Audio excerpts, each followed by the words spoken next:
네, 여러분 안녕하십니까? 하루살이 이야기 제이슨입니다. 오늘 하루도 건강하셨습니까? 그리고 행복하셨습니까? 지난 시간에 이어서 오늘도 캔서 이야기를 좀 해보도록 하겠습니다. 암에 관한 이야기죠. 암이 어떻게 발생하는지, 또 암 예방은 어떻게 해야 되는지, 또 암에 걸렸을 경우에 치료 방법, 또 식이요법 이런 방법들을 자세히 말씀드리도록 하겠습니다.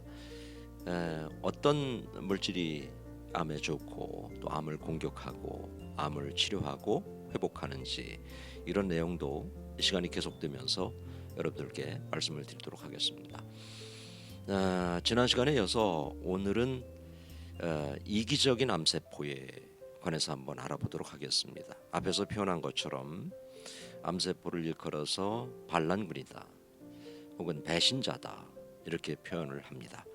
왜냐하면 말씀드린 것처럼 우리 몸은 이렇게 60조 개의 세포 그리고 100개의 장기로 되어 있으면서 공동체, 유기체를 이루고 있는데 이 공동체를 위해서, 유기체를 위해서 암세포는 아무런 일도 아무런 활동도 하지 않는다는 것입니다.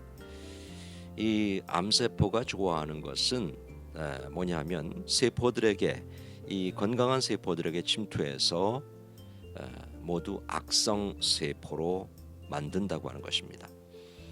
다시 말하면 유기체에서, 그 공동체에서 공동체가 쌓아놓은 식량, 이것을 암세포가 모두 뺏어간다는 얘기예요. 영양분만, 그것도 좋은 것만 이렇게 뺏어간다는 이야기입니다. 어떻게 보면 그 피를 뽑아먹는 그런 드라큘라와 같다 이렇게 말씀드릴 수 있을 것 같아요. 그래서 암세포들에게는 이 상호 교류라는 것이 있을 수가 없습니다. 그래서 한번 접근이 되면 죽지도 않고 불멸의 세포가 돼서 유기체를 괴롭히게 되는 거예요.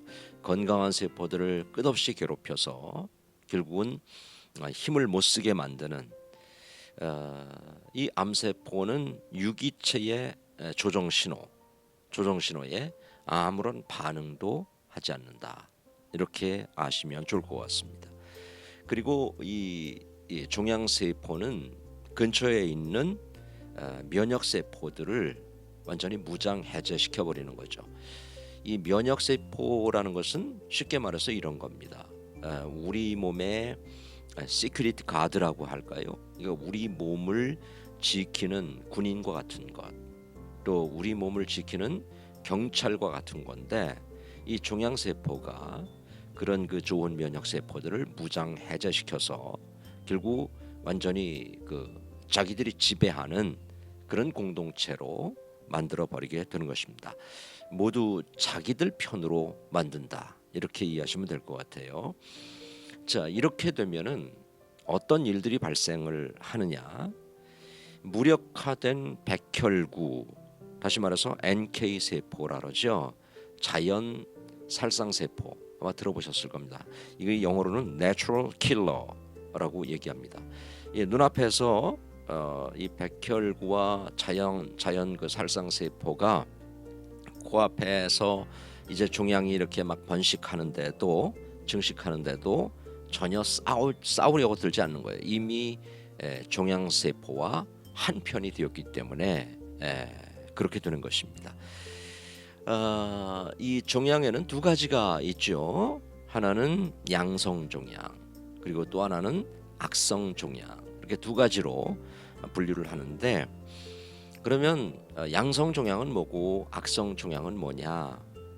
같은 종양이지만 양성 종양은 순환암, 다시 말해서 아직 다른 장기로 전이되지 않은 암을 가리켜서 양성 종양이라고 부르고, 다른 장기로 전이돼서 이미 자기 세력화를 시킨 신생혈관을 만들어서 이제 기하급수적으로 늘어난 이러한 종양세포를 이제 악성 종양이다, 이렇게 말하는 것입니다. 양성 종양이라고 하는 것은, 순환암은 천천히 자라지만 이 악성 종양은 급속히 자라고 그리고 주위 조직으로 공격적으로 파고 들어간다는 것 우리가 알고 있으면 좋을 것 같습니다. 그래서 이 이기적인 아주 극단적 개인주의적인 이 악성 종양세포의 증식을 막지 못하면 결국 생명을 잃게 되는 것입니다. 그러면은 그냥 이렇게만 볼 때는 너무 막막하지 않습니까? 그럼 어떻게 해야 되느냐? 앞에서 말씀드린 것처럼 현대의학의 힘 빌려야죠. 그리고 자연 통합의학 이런 요즘에 흔히 불려지는 통합의학 뭐 다양합니다. 여기에는 어떤 물질 또 뭐 신앙의 힘 뭐 등등 많은 것들을 이용해서 이 치료 효과를 극대화할 수 있다는 것. 그러니까 너무 많은 분들이 현대 의학만 의존하다 보니까 생명을 잃는 분들이 많이 있단 말이에요. 또 의사들은 이런 자연 치유법에 대해서 부정적인 그런 견해를 가지고 있고 다른 것은 절대 하지 못하게 하죠. 병원에 가면 그러나 한 인간의 생명은 소중한 것이지 않습니까? 그래서 여러 사람들에게 노하우가 있습니다. 각자 치료하면서 또 암과 투쟁하고 전쟁을 하면서 거기에서 얻어낸 노하우들이 있거든요. 그래서 그런 노하우들을 서로 공유하면서 나누면서 치료를 해간다고 하면 효과가 극대화될 것이다. 저는 그런 생각을 해보게 됩니다. 그러면 이 무서운 암은 언제부터 존재했을까? 이게 자료에 보니까 고대 이집트와 메소포타미아의 의사의 기록에 보면은 그 당시에도 암 환자가 있었다. 이렇게 기록하고 있습니다. 그리고 파피루스 기록에 의하면 암 환자의 수술 기록까지 기록되어 있다고 합니다. 이집트의 의사들은 암 환자의 환부를 태우거나 또 절단하는 등의 치료를 하고 어떤 경우에는 치료하지 않는 법이 더 낫다. 이렇게 견해를 밝히고 있습니다. 지금도 아마 여러분들 그런 책도 많이 보셨을 거고 그런 글도 많이 보셨을 거예요. 어떤 면에서는 치료하지 않는 것이 더 낫다. 약물 치료, 무슨 항암 치료 아마 이런 것을 얘기하는 것 같아요. 왜냐하면 그런 치료를 통해서 더 빨리 생명을 이룰 수 있기 때문이다. 그래서 치료하지 않는 것이 낫다. 뭐 이렇게 말하는 의사들도 있습니다. 이제 좀 더 시간이 가면서 말씀을 드리겠지만 이 암 덩어리에 메스를 대는 것은 칼을 대는 것은 깊이 생각해 봐야 될 문제다. 이렇게 현명한 의사들은 얘기하고 있습니다. 왜냐하면 이 암세포 덩어리를 잘라낸다고 해서 해결되는 것이 아니기 때문이랍니다. 인간의 이 체세포 안에 있는 암세포 덩어리는 수술과 항암 치료를 통해서 일부분을 잘라내고 이렇게 할 수 있겠지만은 인간의 줄기세포라는 거 있지 않습니까? 많이 들어보셨죠? 영어로는 스템셀이라고 합니다. 이 줄기세포 안에 있는 암세포는 죽일 수 없기 때문에 결국 메스를 대서 그 암세포 덩어리를 잘라낸다고 해도 근본 치료가 안 되기 때문에 결국 재발하고 이런 경우를 주변에서 많이 볼 수 있습니다. 그래서 우리 주변에서 보면 암 수술을 받고 뭐 의사들은 성공적입니다. 잘 됐습니다.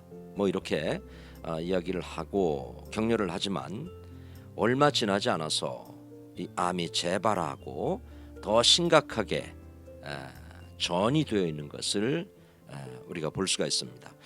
이것이 그래서 현명한 의사들은 현대의학의 한계점이다. 이렇게 이야기를 하고 있습니다. 수술을 마치고 약물 치료를 받을 때 처음에는 뭐 그런 대로 잘 듣지만 이제 시간이 점점 지나면서 약물 내성이 생기고 그렇게 되면은 다른 약으로 바꾸어서 약물을 투입하고 결국 계속 이 약물이 이제 들어가면서 환자는 기력을 잃게 되고 입맛도 떨어지고 머리도 빠지고 결국은 그렇게 힘없이 생명을 잃는 경우를 우리 주변에서 많이 볼 수가 있습니다. 요즘은 그래도 좋은 항암 치료 약물, 다시 말해서 이 전문적인 표현으로 분자 표적 치료 약물이다 그래요. 분자 표적 치료 약물들이 나와서 나아진 것은 사실이지만 그래도 부작용은 심각한 수준이라고 하는 것, 암과 투쟁하는 분들이 알고 계시면 좋을 것 같아요. 제가 이곳에 LA에 살면서 여기 칼폴리포모나라고 대학이 있습니다. 거기 한국인 교수가 계시는데 그 교수님의 와이프 되시는 분이 이제 암에 걸리셨어요. 그래서 그 아마 제가 알기로는 그 아드님도 의사인데 저하고 한번 상담을 했던 적이 있습니다. 그 교수님하고 상담을 하면서 아들도 의사니까 뭐 다양한 방법을 가지고 있지 않겠습니까? 그런데 아들에게 물어봤더니 어쨌든 약물을 뭐 아바스틴 이런 그 약물을 투여하다가 그 약물이 드시지 않으면 또 다른 약물 투여하고 계속해서 이렇게 바꿔가면서 투여를 한다는 것입니다. 그러면서 환자는 조금 전에 말씀드린 것처럼 기력을 잃고 그렇게 서서히 생명의 불꽃이 꺼져가는 것을 우리가 보게 됩니다. 그래서 이 커넬 의과대학의 한 교수는 이 화학 약물 치료는 목표 지점에 이렇게 수류탄을 던져놓고 가능한 적군이라고 하는 것은 암세포를 얘기하는 겁니다. 적군이 많이 죽기를 기다리는 것이다. 이렇게 표현했어요. 제가 생각할 때 이것이 정확한 표현이라고 생각해요. 왜냐하면 그 수류탄을 던지면 적군만 죽습니까? 주변에 아군도 많이 죽겠죠.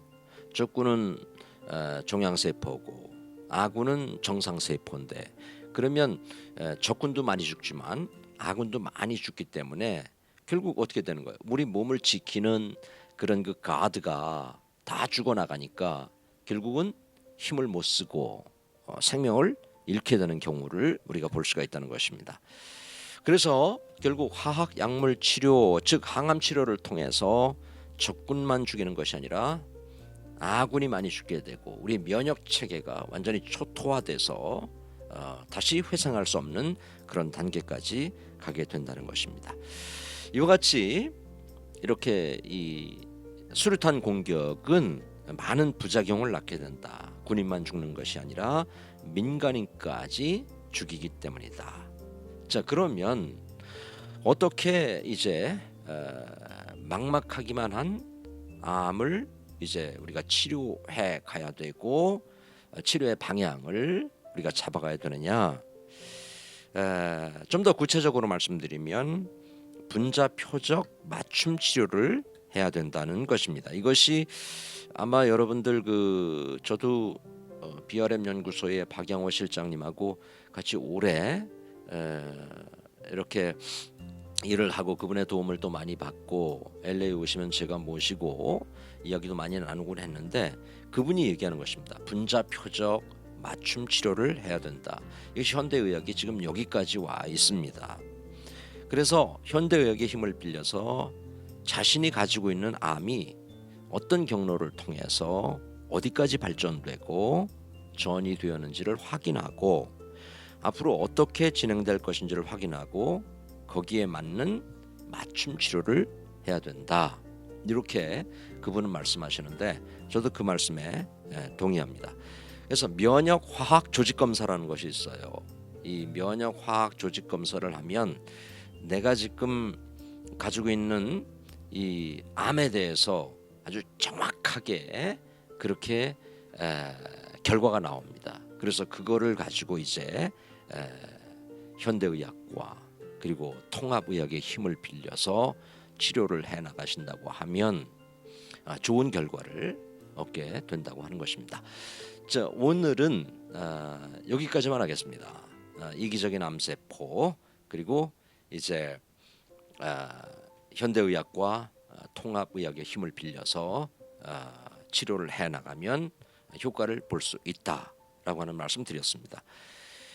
다음 시간에는 현대의학에서 통합의학으로 이제 눈을 돌리는 의사들을 제가 좀 구체적으로 소개를 해드리도록 하겠습니다. 네, 지금까지 LA 하루살이 이야기 제이슨이었습니다. 여러분 고맙습니다.